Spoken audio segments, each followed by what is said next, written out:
Dun, dun, dun, dun. Good morning, everyone. Today we are doing sticks and stones. And before I get started, oh, it's going to mess up everything, isn't it? Because I'm not already sharing a screen. Good job, Jess. Okay, let's share the screen and then it'll mess up all of the windows I just set up. Perfect. This is the tour schedule. It is not too late to invite more people to come. Pat has already informed me that he will not be here Monday, Tuesday, or Wednesday because he has to work. Hair toss. That's fine. What do you need to possibly know about religion and politics, cultural misappropriation, or women's cis sexism and femininity? Ironically placed on Valentine's Day. Did I do that on purpose? No, but just noticed. Think that's funny. Okay, great. So today, like I said, is another wild card option when you buy like the series. It's Sticks and Stones LGBT 101. I started this program largely because when I was working at NYU and running their LGBT center, faculty, staff, community members, etc., would say, like, we want to do this gay thing, but can you like keep it super simple? Which I take as like a personal affront. And so my response to that kind of personal affront is, why, yes, I'd love to. And then I come in and I screw up with all their minds. So prepare. So we're going to be focusing primarily on LGBT stereotypes, except no, we're not. And I will explain. We're going to do it virtually. And it's a really cool facilitation tip that I learned to move from like flip chart paper to virtual, but I'm getting ahead of myself. The texting number 202-670-4262. Also follow me on the Instagrams. Like I said, for this one, we're going to be focusing on heterosexual, straight, gay, lesbian, bisexual, and trans. I always like to say that there are tons of other words and tons of other groups, but we are only working with these 5 because it is plenty to do what we need to do that we will be doing. So just trust me if that's possible. We are going to be working with our stereotypes. So good, bad, ugly, or awesome. Some of us, I'm Southern, have a very thick filter of like, oh, we're not allowed to say that. Well, that is the entire point. So I want you to kind of get comfortable and I want you to think about, we've talked a lot about messages that we've learned, but I want you to think about the stereotypes that you have of heterosexual or straight people, gay people, lesbian people, bisexual people, and trans people. Good, bad, ugly, and awesome. Nouns, places, doesn't matter. But I want you to start thinking about those things because that's what the activity is going to do. Okay, so I like to say this just in case someone is watching the recording as well, is that if you were going to be doing this activity totally by yourself, you could do this with just one sheet of paper. If it's a relatively small group, like sitting around a conference table, I've seen people pass like notepads around the room. When I facilitate it in person in a large group, there's 5 flip chart papers scattered around the room. And today we're going to be doing it in a virtual manner using Google Sheets. So first, let me put the link to the Google Sheet into the, anyone with the link, I should have done this earlier. Bad Jessica, bad Jessica. Copy the link. Okay, done. Then I'm going to put this in the chat. And I will share this link in the email that'll go with the recording as well.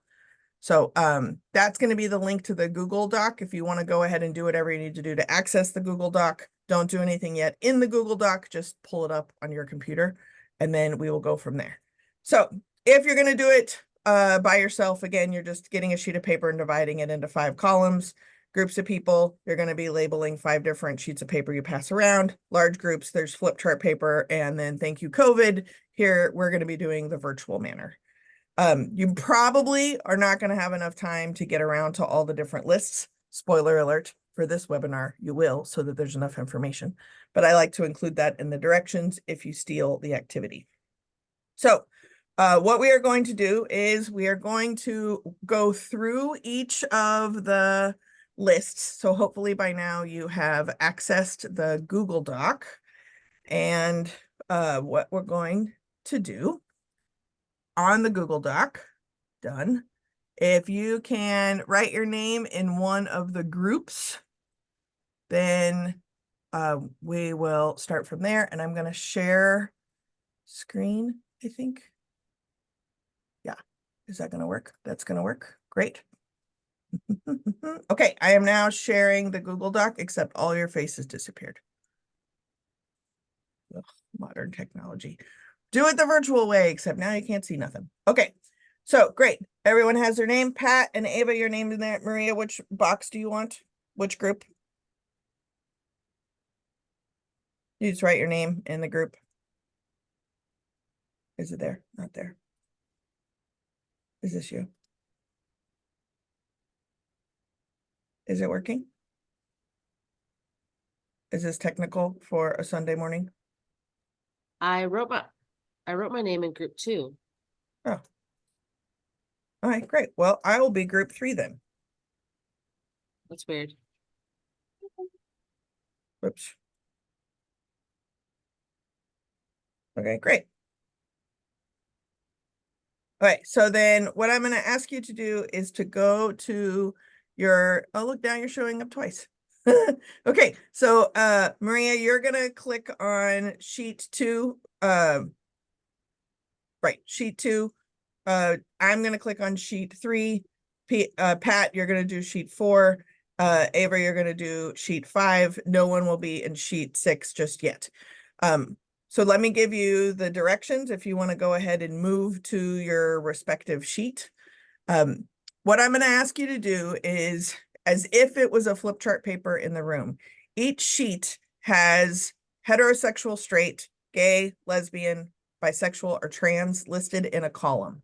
And what I want you to do is to write into a cell on the Google Sheet anything that comes to mind related to that topic. So it can be nouns, places, people, adjectives, adverbs, anything that comes to mind, good, bad, ugly, or awesome. And then I'm going to give you like 30 seconds or so, and then we're going to rotate to the next sheet, just going in chronological order. Don't jump around, but really focus for that given like 30 seconds or so on the list that you're creating. Anything goes, and it's not a spelling test, so you don't even have to spell it correctly. What I am going to ask you though is that when you get to the list, if you want to like overemphasize something or repeat something, just notice that in yourself. If you need to, you can put a little asterisk in the other person's cell. But I'm going to ask you to just add new content, read what's there, replace what's missing.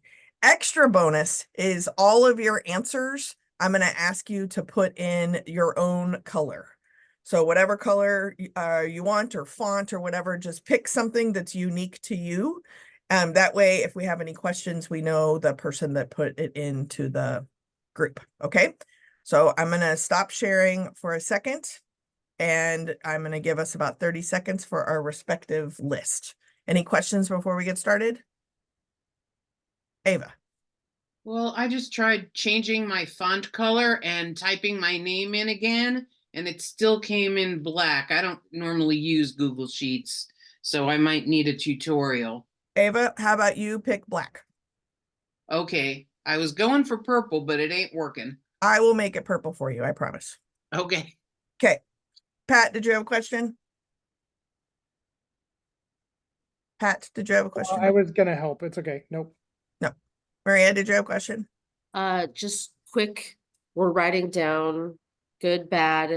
Can you repeat that really quick? Good, bad, ugly, awesome. Any stereotypes that come to mind with what is at the top of the column on your given sheet for like 30 seconds. And then I'm going to tell us to rotate. And then you're just going to change sheet numbers as you move along. Cool. Great. Okay, I'm going to mute. Y'all get to work.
Okay, finish up the one that you're working on.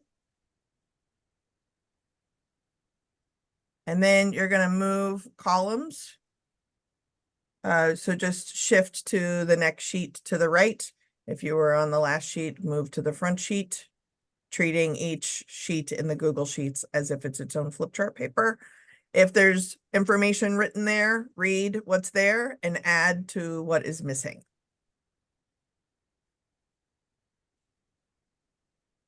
Jess, I need help. Okay, how can I help you? Well, I finished mine. Now, how do I see the other sheets? I'm not seeing them. Down at the bottom, it says groups H, S, G, L, B, and T. So what group were you Oh, okay. start I'm in? with you now. Okay. Okay, and what group did you start in? I started in bisexual, so B. Great. So you're gonna stay purple, which you did all by yourself. Good job. And then you're gonna move to the T because you're moving to the right chronologically. And Okay, then thank you. if there was something there, you would read it and then add to it. You're gonna be the first person, and then Okay. you're still typing in purple so that we know you're the one that added those words. Okay, thanks. I figured out how Absolutely. to change my color after, but not before, so it works. Great.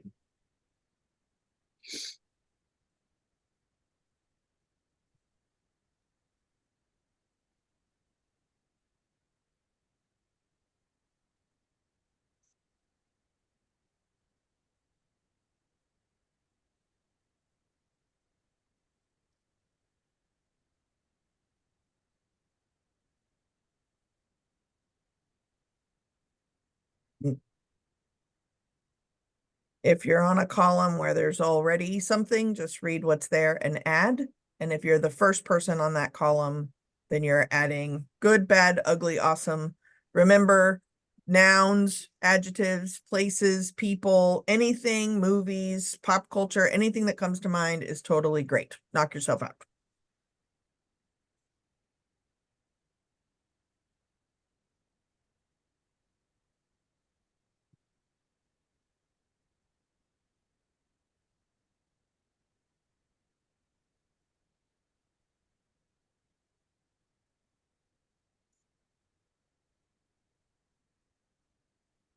Okay, finish up the one that you are working on, and you're going to move to what would be the next column or the next sheet of paper. Read what is there and add whatever is missing.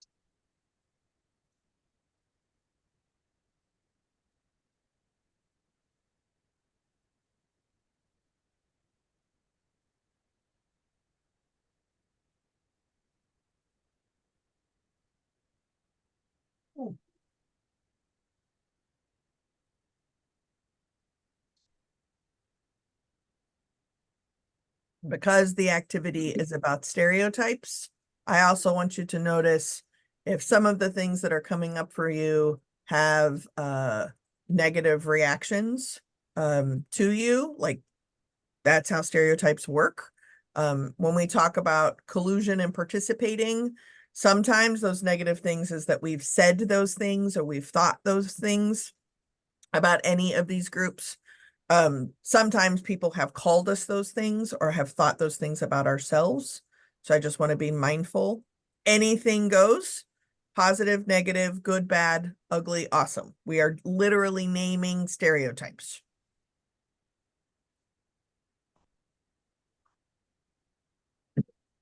Finish up the one that you're working on and move one more time to another group. When you move to another group, read what's there and record whatever you notice is missing.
Okay, as you finish up that one, what I'm going to ask you to do is the equivalent of leave your markers at the flip chart paper and have a seat. Isn't there As you- one more? Well, that's what I was getting to. What is interesting is that even if you do this in person, people are like, no, no, no, no, we didn't make it all the way around. Just notice you are not entitled to this work being finished, right? It is fine. Whatever it is, dump that needed to be dumped probably got dumped. You are welcome to think about whatever it is that you need to think about, but the main piece that I want you to notice is just of the groups that you got to go to, were there things that you didn't, in this case, type into the Google Sheets because you just didn't feel like you could? Or did you put everything up? You don't need to add any more, and I'm going to ask you not to add anything more, but I want you to notice what was easy, what was hard about kind of coming up with these stereotypes. The directions were straight up type in stereotypes, but we often still edit ourselves. So now I'm going to do something kind of magical over here. So hold on one second, and then I will be with you momentarily, I promise. So don't add anything else to the charts, please.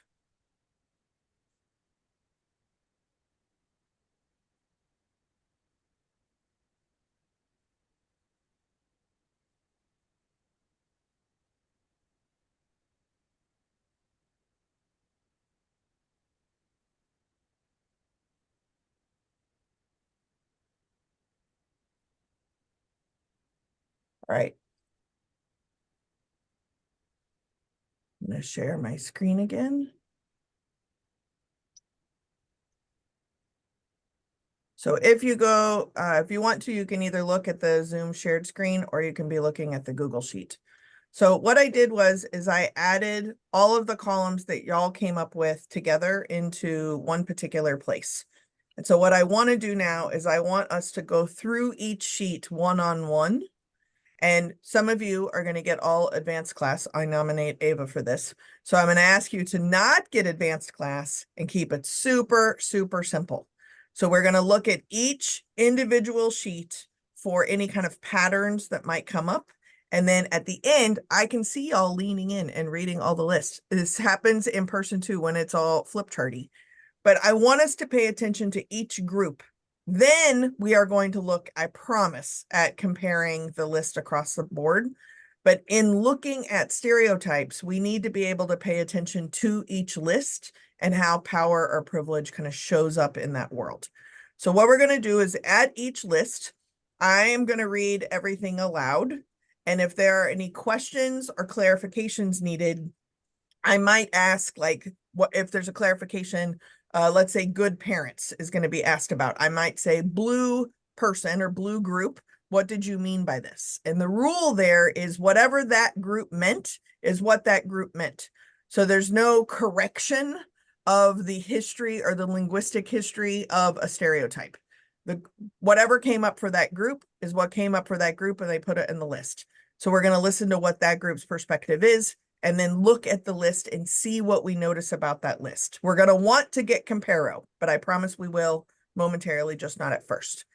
So I first want to start with heterosexual and straight. And what I think is so key when you're having an LGBT 101 conversation is that we often leave out heterosexual and straight. And why that is fascinating to me is that because of the way binaries work, remember we talked about binaries, is that you are straight or you are not straight. But we don't often talk about the stereotypes of straight people or heterosexual people. And often heterosexual or straight people don't even know that they have stereotypes. So let's give that space some chance. So I'm going to read from the list of heterosexual or straight. If any of you have any questions or need any clarifications about any of the things, feel free to ask. And then we'll talk about just the list of heterosexual and straight. Are we clear? Nodding. Great. Okay. So quote, normal, good parents, Christian, easier time of things, more validation assumed by most. Some are narrow-minded about other orientations. Only that, nothing more sexually. Doesn't understand anything outside of its realm. In control, assumed correct, only group with kids. Fantastic. Okay. Any clarifications or definitions needed from anything written on the heterosexual or straight list? Audience participation part. Oh, Seeing none. Okay, great. Of just this list, what do you notice shows up in this list? If anything.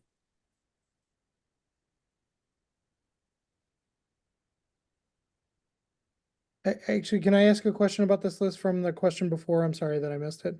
Possibly. The more validation, does that mean they need more validation or they receive more validation? Great. A perfect example of clarification needed. So purple group, which I believe is Ava, what did you mean by more validation?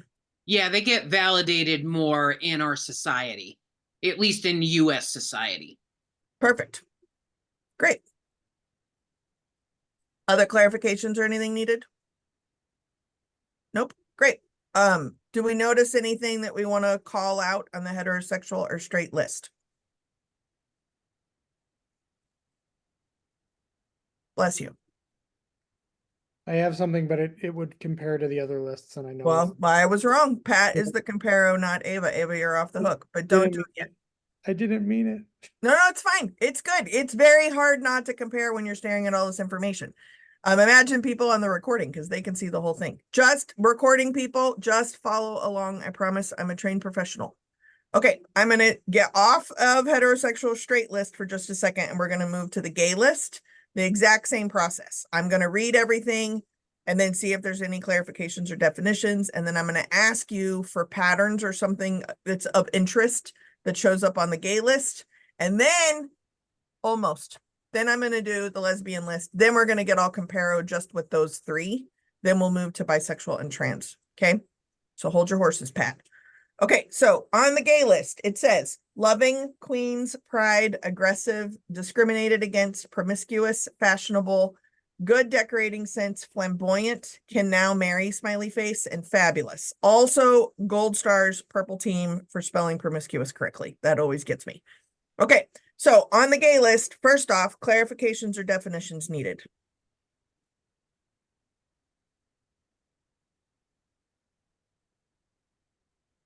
Seeing none. Great. What patterns or anything do you notice showing up on the gay list?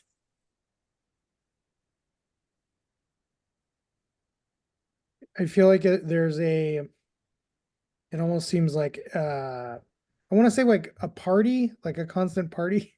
I don't know, like suggest, or I don't know what word that would be. Great. Party, sequence, things like that. Woohoo! That usually shows up. Great. Any other noticings about the gay list?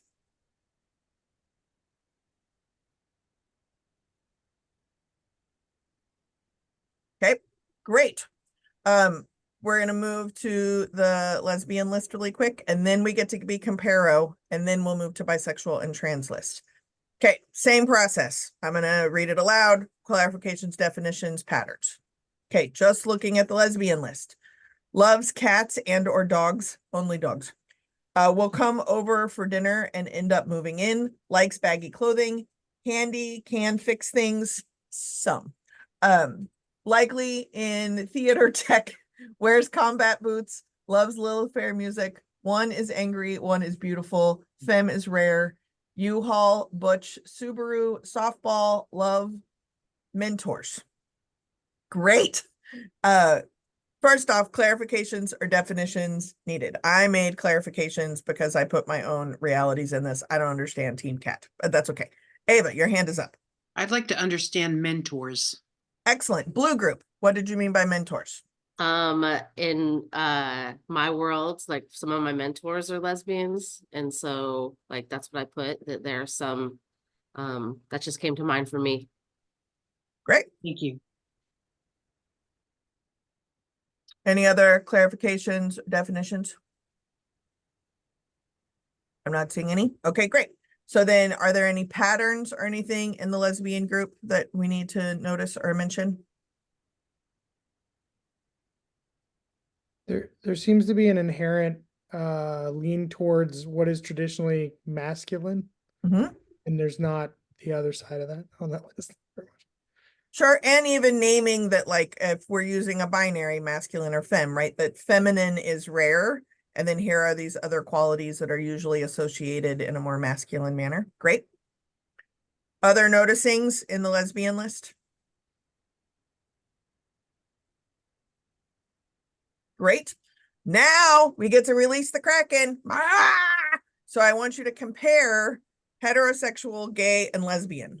What patterns do you notice between the three lists? What is similar? What is dissimilar? We already kind of got a little bit to this kind of binary idea of masculinity and femininity, party versus maybe more serious or something. What else are you noticing amongst the three lists? I had to turn my heater off because my left leg is getting cooked. I think it's interesting that heterosexual is the only one that's related to religion. Right. Only straight people have religious beliefs, obviously. In case you are on a treadmill, I'm being sarcastic. Okay. Great. Gay and lesbian people can also be religious, and there are also non-religious heterosexual or straight people. But in the straight column, that's usually where religion will show up. Great. Other things?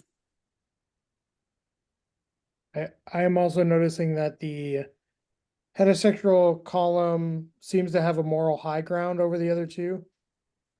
If you would, What does moral high ground mean to you? sorry, moral high from a societal standpoint, like what people believe is the thing that is right versus wrong, or things that you spend your time on that would be quote unquote correct. Okay. Great. But that's very based on opinion, so who knows? But it's also, I mean, it correlates with being the group where religion gets noticed, but also only religion that gets noticed is Christian. And depending on where you are in the world will be, or at least in the US, would be Protestant or Catholic. There's no other religious faiths specifically mentioned on any of the lists, but Christian is mentioned on the straight list. Okay. Other noticings with gay or lesbian? We kind of already mentioned one, that the party atmosphere often gets associated with femininity within gay, and the masculine drives some kind of car that usually can carry a ladder and a tool belt tends to be more masculine. That usually gets associated with lesbian. What is interesting is that heterosexual and straight people can be feminine and masculine. And there are masculine gay men and there are feminine lesbians. But when we're talking about stereotypes, that's not usually what shows up. If it's referenced in a way that they're kind of hard to find. They're very rare or something like that, which is why masculine gay men have a very hard time being perceived as gay, and feminine lesbians have a very hard time being perceived as a lesbian. Straight people manage masculinity and femininity with the assumption that they are straight. Other noticings? Great. Not specifically mentioned, but I would like to point out that gay are the only people who have sex. Lesbians don't have sex, nor do heterosexual or straight people. Heterosexual or straight people have children, which implies some kind of sexual activity. But that's because of reproductive pressures, although straight people can also foster and adopt children. Gay and lesbian people rarely get mentioned having children. Gay people have sex, and if that shows up, usually the gay column will have HIV or STIs will show up only in the gay column, but straight people, spoiler alert, can also have STIs and HIV, as can lesbians. Great. Love. I love that love shows up on lesbian, but straight people and gay people evidently don't love, nor could they possibly serve as mentors, right? And they evidently can't fix anything. Great. I also want you to just notice that in these, nothing specific is named, but typically what we think of are white people. They are also about the same age, generally in the same stage of life, right? Like looking for a long-term partner, children, home, things like that. That actually occurs even if the like mean age of the participants is significantly lower or significantly higher. The stereotypes are all kind of in this late 20s, early 30s place. Straight people can get old. They can also be very young. Gay and lesbian people can be very young and can also get very old. But in our minds, our stereotypes aren't that fluid. I stacked heterosexual, straight, gay, and lesbian. Didn't know if any of you had noticed that, because again, binary. So you're straight or you are not straight.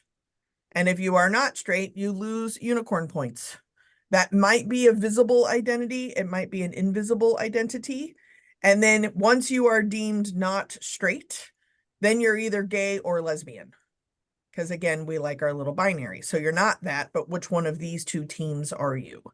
I say that because we're going to move on to bisexual and the trans list relatively soon, but I want us to understand how innate these binaries are, even with illogical, irrational stereotypes. How race, age, yesterday we talked about ability. Notice none of these people have any physical disabilities because we don't have stereotypes related to any of these identities specific to their lack of access to a building or something. Marriage, military service, and children is often the only lack of access that will even come up, but it's the lack of access that gay and lesbians are not allowed to do. I mean, they were for a moment, and then that's slowly being taken away, but we'll see. So just notice how power and privilege shows up even in our stereotypes of marginalized or oppressed groups. Okay, we're moving on to bisexual unless there is any objections. Seeing none. Okay, same process. We're just going to look at the bisexual list though. Try not to get comparo yet. So bisexual, flexible, open, confused with a asterisk. In process options, not thought of well in gay community, can quote pass, leans more one way or the other, mostly straight, is more quote alluring than other versions of sexuality, is more quote exotic than other versions of sexuality, more easily accessible, indecisive, and love. Fantastic. First, clarifications or definitions of any of those terms that are listed.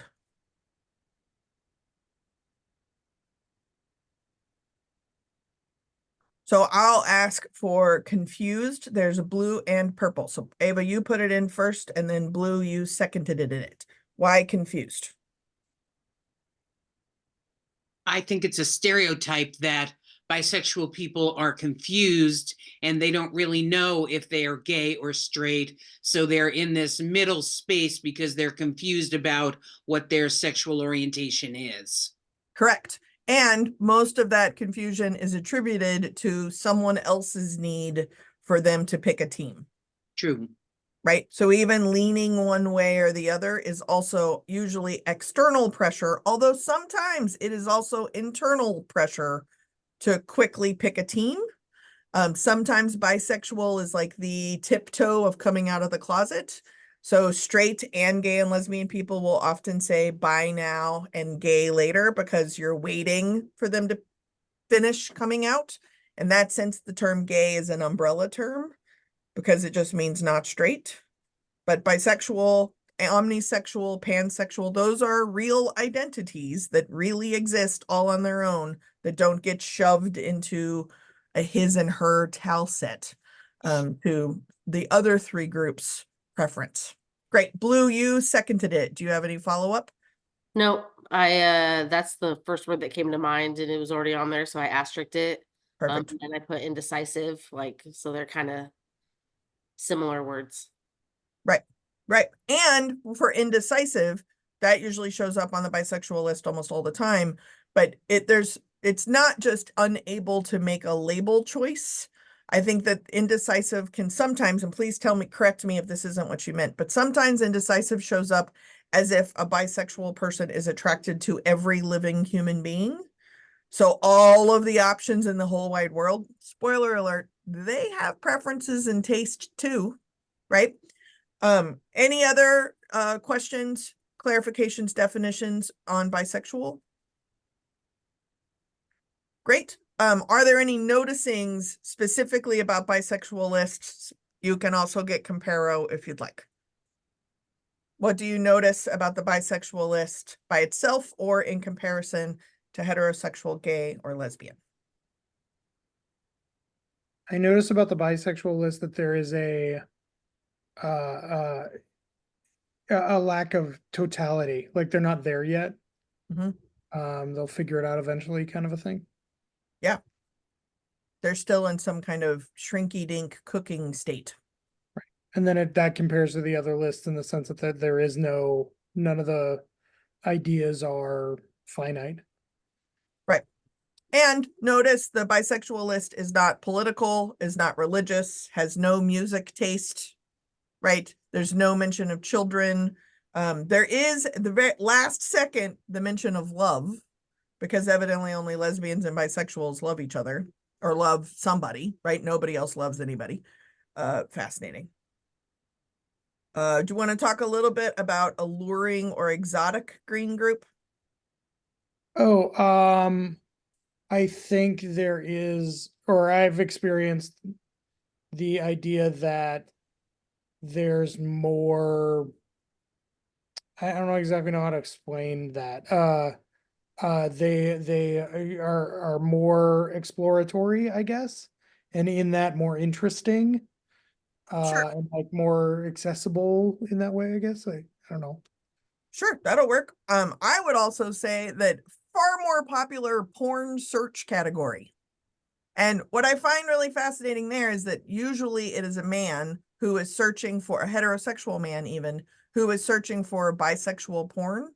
And technically, what I find interesting about that is that if the bisexual porn is two other women, and what that makes them very excited is the two other women are having sex with each other, not with him, right? So then porn also, lesbian is also the most popular, second most popular category for straight men's porn because it's about women having sex with each other. So there's a fetishistic, exotic performance that centers heterosexual, straight, and in this case, men for their own sexual pleasure. So that also can kind of like distance it as a real identity or a real sexuality or sexual identity that's not about men, right? That's, how can that be? Where would porn be without it? Spoiler alert, everywhere, because everyone has porn tastes. I disclose too much. Let's move to the transgender list. For the transgender list, I'll do the same thing. I'm going to read everything, clarifications, definitions, and I want you to look for patterns on the trans list. I also want you to notice between the trans list and the bisexual list, specifically if you notice any patterns, and then we'll get Comparo across all five.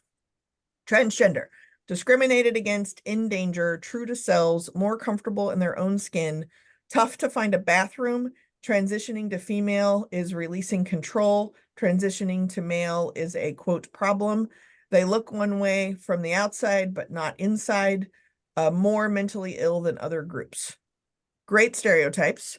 So first, clarifications or definitions. Is in danger, does in danger mean outwardly or inwardly? So are they making other feel in danger, or are they in danger? I meant that they were in danger. I mean, I believe, I don't know the exact statistics if they are the most murdered group in our country, but they are murdered a lot in our country and other countries, and they are beat up a lot and, you know, kept out of places a lot. I think it's very dangerous to be transgender in a lot of cultures.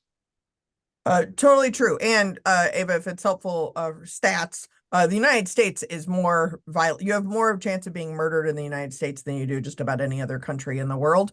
That's just across the board. But if you are visibly perceived as a trans person, specifically, I would say a trans woman and also a person of color, you have statistically more likelihood of being murdered than any other cause of death. Yeah. Because of that targeting. And notice that for that to be true, someone else has to perceive what would appear to be a not white human as some kind of ambiguous gender expression happening that threatens this person enough based on their perceptions that they are incapable of validating that reality.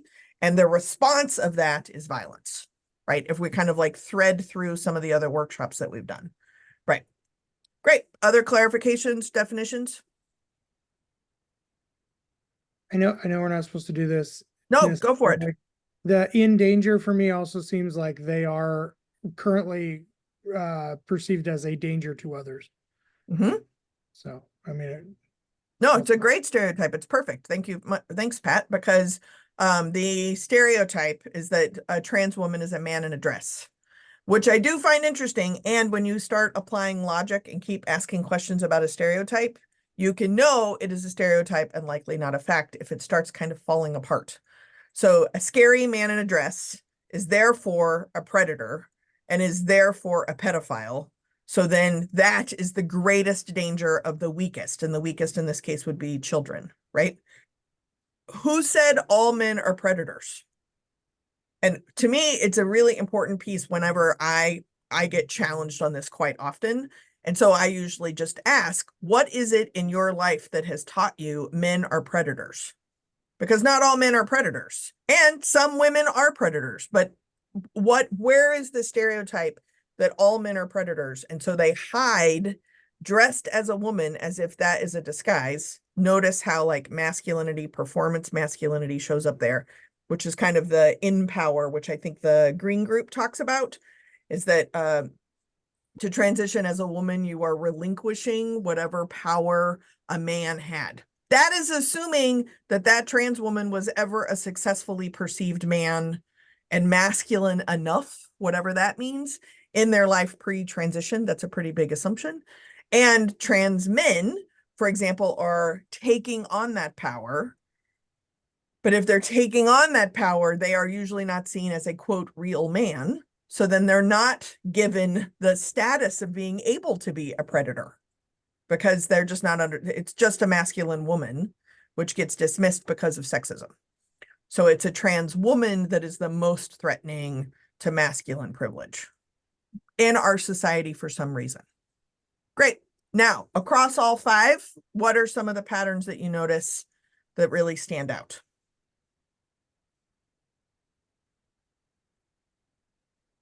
I'll start you off. Trans people are the only people who have to use a bathroom. No one else uses a bathroom or has a passport or needs a driver's license. Notice the tense even of the lists. When we get to trans people, often it is the one that is like out. How do they medically transition? How do they document their identity? How do they use a bathroom? How do they navigate gendered spaces? It becomes this kind of, was not an English major, but it becomes this like third person conversation typically, whereas bisexuals are just confused. And like some people are really cool with that confusion. Some people are not cool with that confusion, but speed it up. Trans people often have to transition for someone else's perception. Bisexual people are the only people who are not allowed to be single because they have to be in relationship in order to know which way they're leaning. And then when they're in that relationship, they are then summarized as straight leaning or gay or lesbian leaning. Whereas trans people, straight people, gay and lesbian people can be single. We don't even think about trans people also having a sexual identity. We just smush it all together. And straight people, gay people, lesbian people, and bisexual people can also be trans. Welcome to stereotypes. What else do you notice on the list?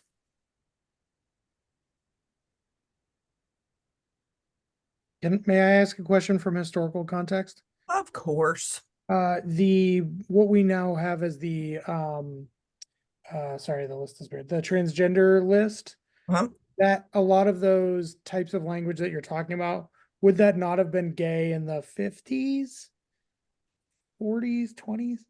Sure, but I think historically speaking, and I mentioned this the other day when we were doing the triangle, is that a lot of the early transition stories, and by this case, I mean medically transitioning one's physical body, possibly some kind of hormone intervention, was typically for an upper class white gay man who was particularly effeminate to live as a woman, therefore being straight. So the idea was to make people straight instead of the horrors of being gay. It was better to be like almost a woman than it was to be a gay man. Now, I am saying that with a lot of air quotes and italics around that. But the reason why I think that's an important statement to make is that there's a great book called The Invention of Heterosexuality by Jonathan Katz, and that we created these categories, some associated with the moral high ground, but also as some kind of like aspiration of what heterosexuality means. Now, if we want to dive into my politics, I think that this is really the time period where we prioritized, if not emphasized, the need to have children. And part of that, I think, is also at the rise of eugenics, of having like primarily white power privileged children. That was the emphasis. And so now, it's 2024, and we are back to the statements I have heard a number of times by current congressional members is there are no children to adopt. That's not true. There are more children now to adopt than there were before. However, those children are often not perceived as white or problemed, right? That they have some kind of birth defect, fetal alcohol syndrome, something like that. So there's not good babies to adopt. And that seems to kind of intersect with the need to eradicate abortion, because so many people who can afford an abortion often are privileged people enough class-wise, usually age, reproductive, fertility, as well as white, that are using family planning to have abortions. That's the thought. Now, most abortions are actually related to medical problems with the fetus or the ability to endanger the mother if carried to term. But that's, now we're applying logic to stereotypes. But I think that there's a slippery slide that I think is deeply rooted in the idea that white men need their names continued on. Their legacy is related to that, and it's the one thing men can't do, at least so far. I think that there's a connection there that's really important to understand how these stereotypes are impacted that actually have nothing to do with someone not being heterosexual, but that's like the ganache layer to make it more consumable by people who didn't know they were supposed to be threatened by these categories to begin with.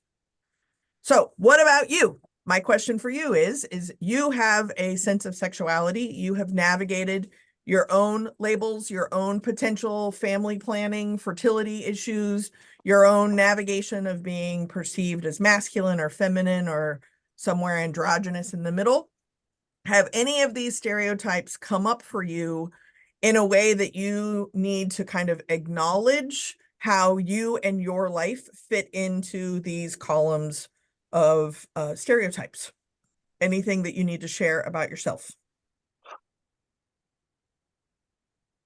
Doesn't have to be the case. I just like to give people the opportunity. Similar to the messages I learned process, what I think is interesting is the amount of times that I have asked people, like as a benevolent helper, because I'm a connector and a matchmaker, of like, what are you in the mood for?